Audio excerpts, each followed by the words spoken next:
Welcome back to IDP Bets. My name is Johny the Greek. How is everybody doing? Happy week 3.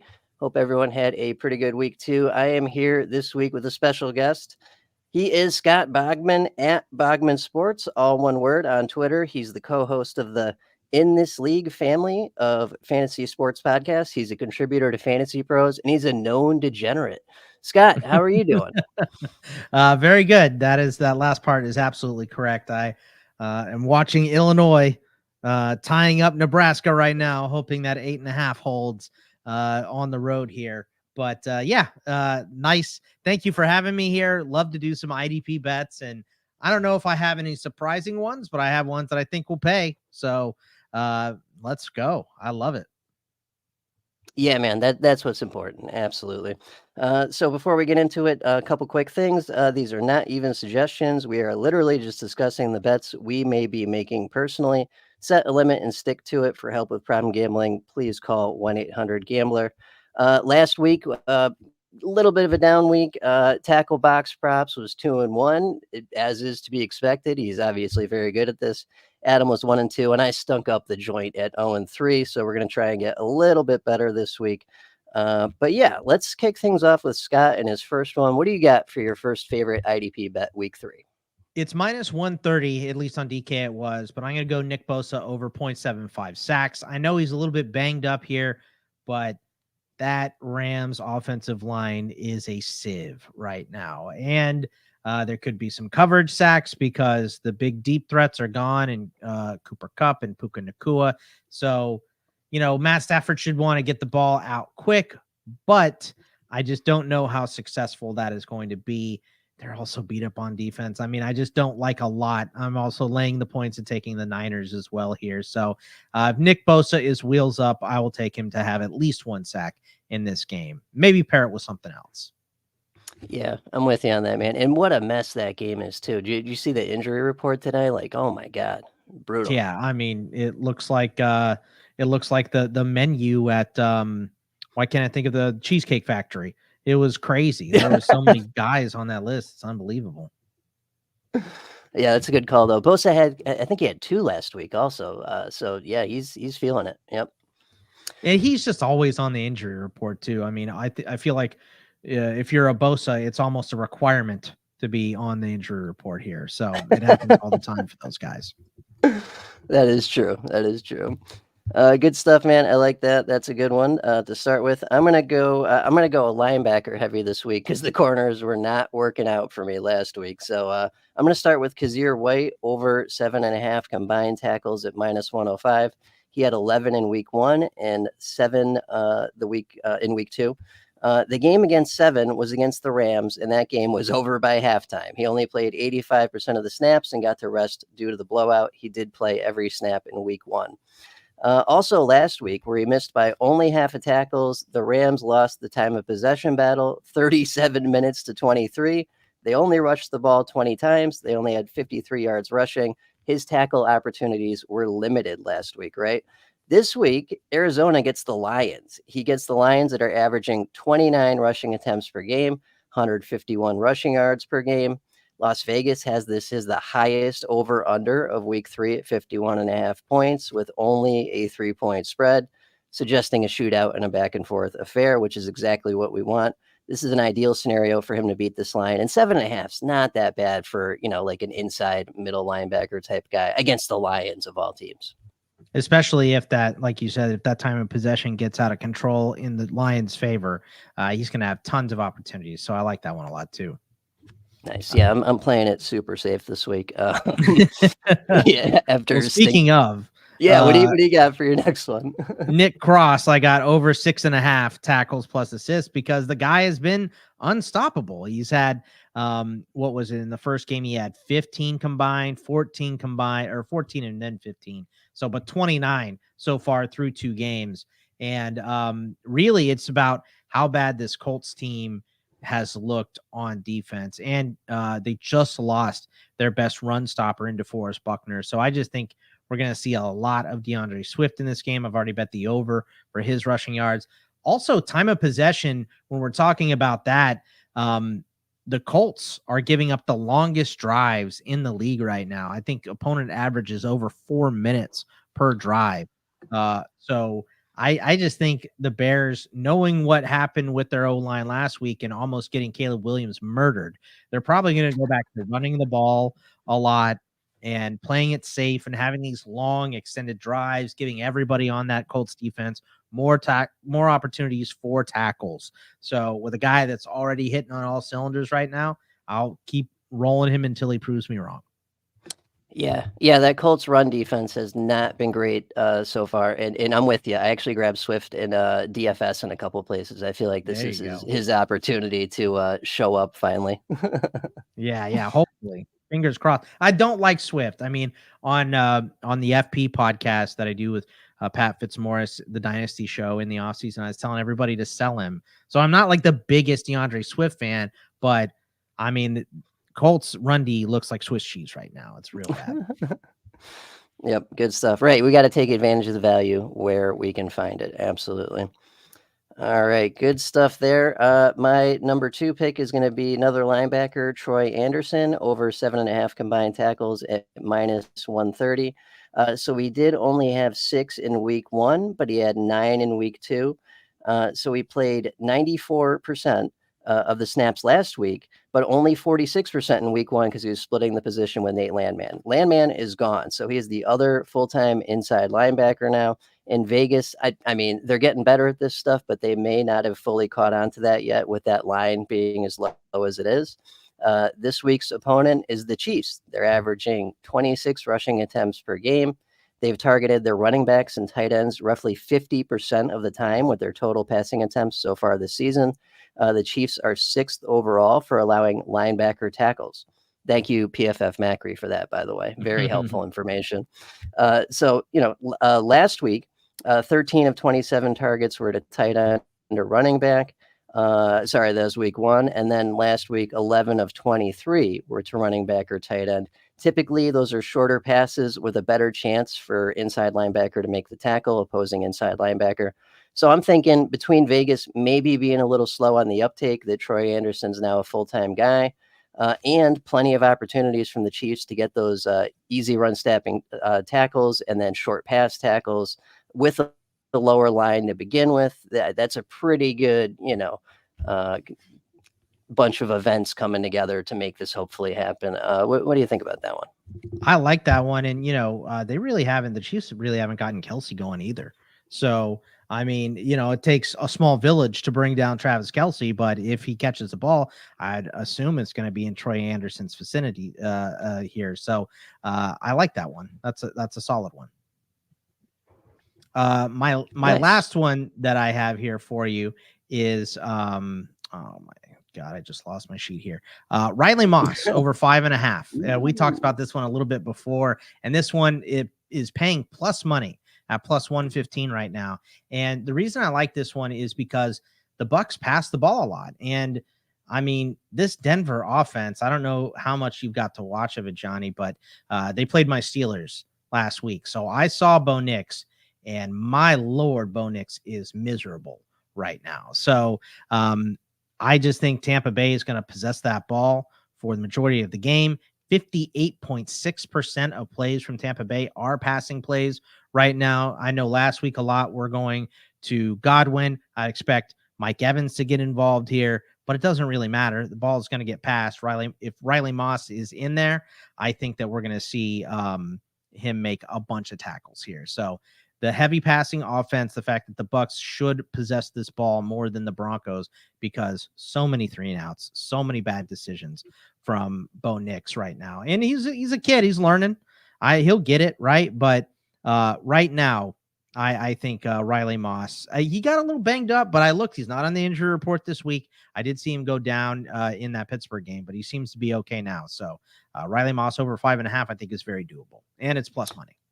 Yeah, no, love that. And let me ask you something. People, I might be a little crazy for thinking this, but what do you think about the lesser of two evils effect? If you're subconsciously Baker Mayfield dropping back the pass and you see Patrick Surtain on one side and Riley Moss on the other, what are you doing?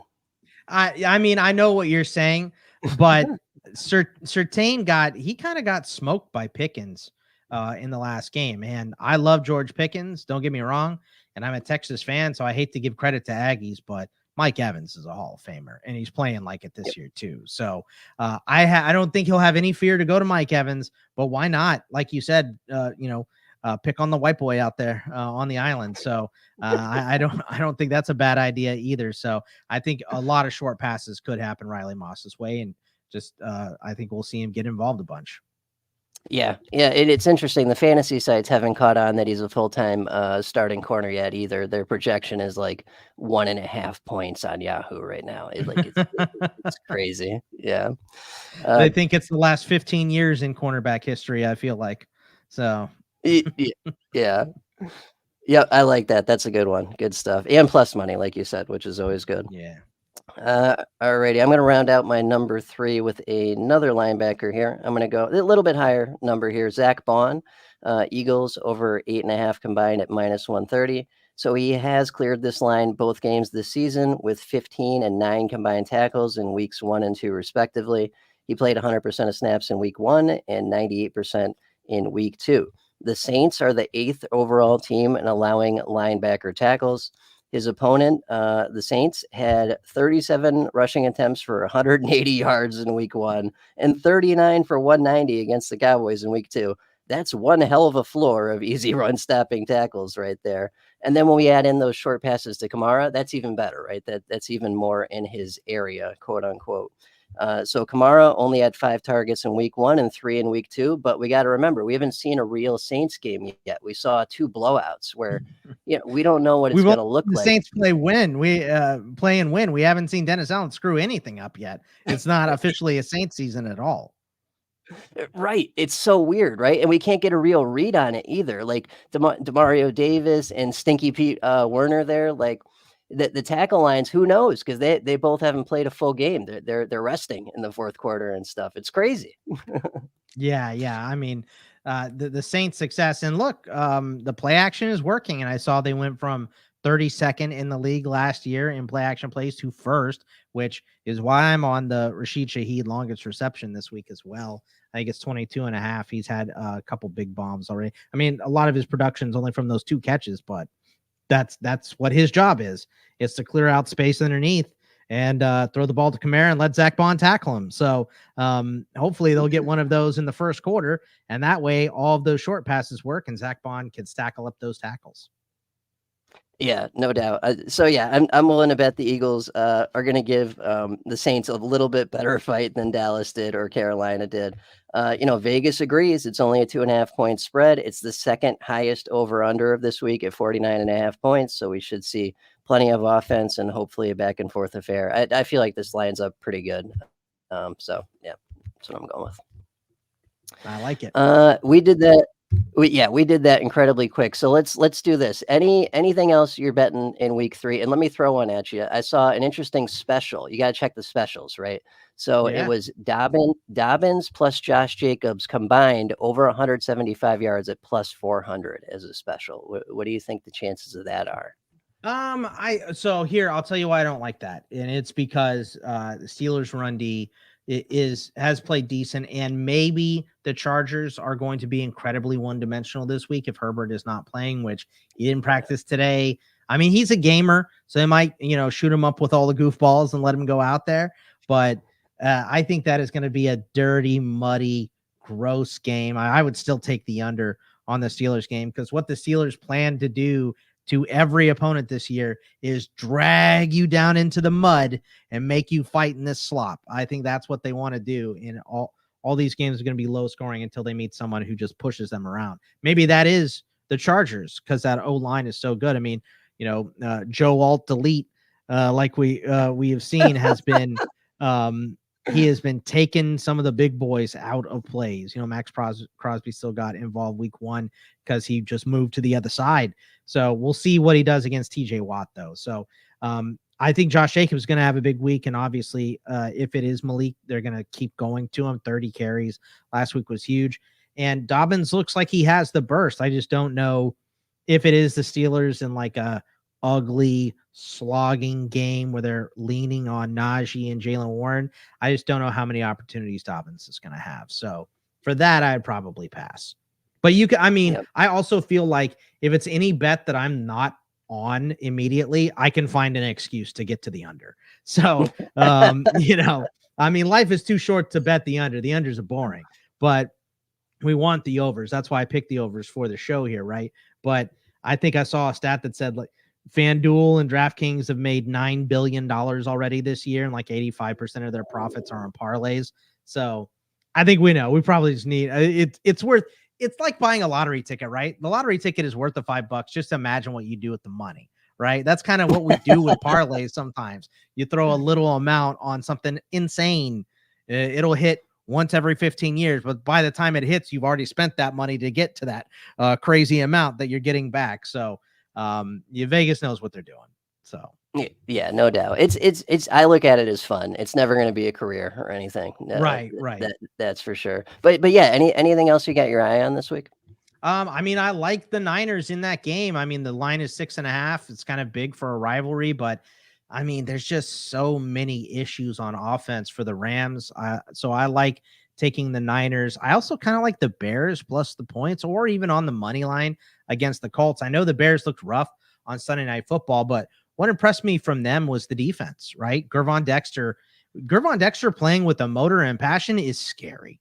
Like, that guy half-assed it at Florida for most of his career, and that was the issue with him coming in. They drafted him and Zach Pickens. Was that 2 years ago or last year? I can't remember how long ago it was. Everything is melting into one day these days.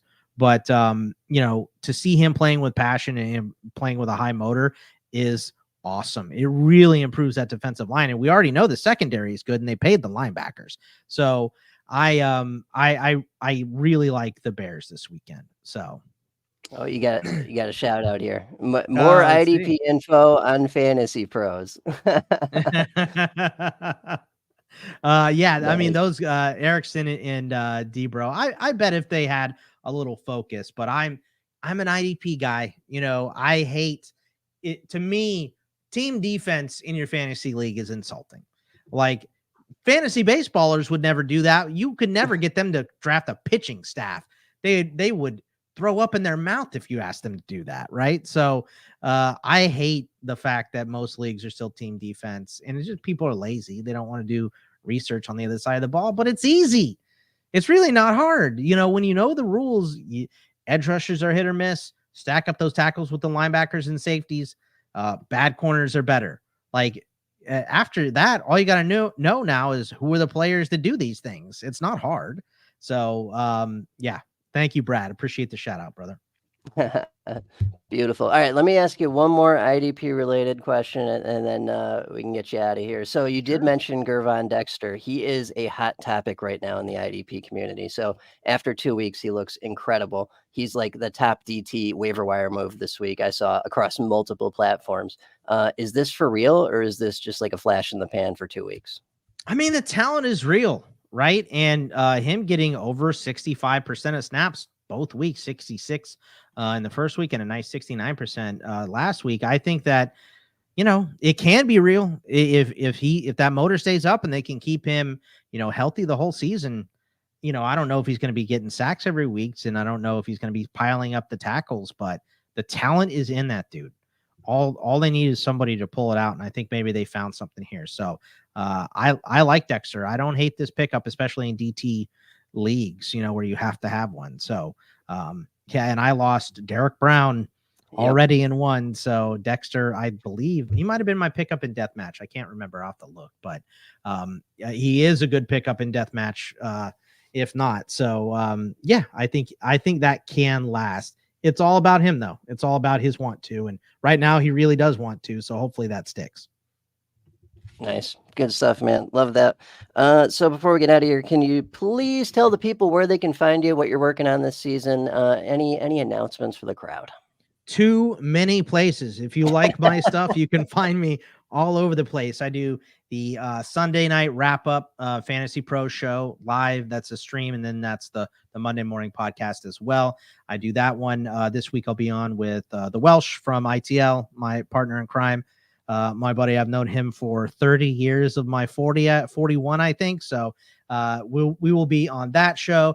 Welsh and I also do a wrap up show for In This League. I'm doing college football stuff. I have 3 shows a week there for Betting Pros with Seth Woolcock. And then I do 2 with him, 1 with Terrell Furman and him. And I do a solo one on Fridays as well, where I go over some college football props. I'm on CFP Winning Edge with Nick Allen and Xavier Trish. Pat Fitzmaurice and I are on Fantasy Pros as well, a bunch doing dynasty stuff. Thursday Night Football over at my In This League Patreon, patreon.com/ITL. I also do baseball stuff. So yeah, if you want to hear me and see me, follow me at Bogman Sports. I'm everywhere. There's lots of stuff. So no short. You'll get annoyed with me if you watch all my stuff for sure. I have too much out there, overexposed. I love that. And shout out Lamont, because Lamont, who he put you on the radar. Dude. Yeah, such a good dude. He put you on the radar for me. And I still remember first interview we did with you on college fantasy and streaming college quarterbacks and defenses, because it was like, you'd get like an SEC school against like Alabama Polytechnic and then just ride that. You know what I mean? Yeah. I'm that is something that has fallen a little bit by the wayside for me, is the college fantasy side, since I'm so hard on the college betting side. But man, that is fun too. It's just that is 134 teams. It's a lot of work, but it is fun if you can do it. So, and Brad, yes, no I want to get on with Sigmund Bloom and those boys too. That's a fun crowd over there at Football Guys. So appreciate the shout out, Brad. Thanks, man. There you go. Got to get you on the couch with Sig. He knows IDP too. There it is. Yep. Yeah. Thank you, Brad. Beautiful. Well, thanks, man. I really appreciate it. This was quick but excellent. So we'll take it. Anytime, Johnny. Appreciate you having me, friend. Absolutely. All right. Before we get out of here, please subscribe to our YouTube channel for our other shows, the flagship IDP Show podcast, the IDP After Show, the IDP Trade Show, and IDP Drafts. If you'd like to support the show, you can do so for just $5 a month over at theidpshow.com. We've got premium features for paid supporters that we know you'll enjoy. Follow us on Twitter at the IDP Show. Thank you for listening. Good luck this week, everyone. Have a good week 3. We'll catch you next week. Same time, same place. Take care.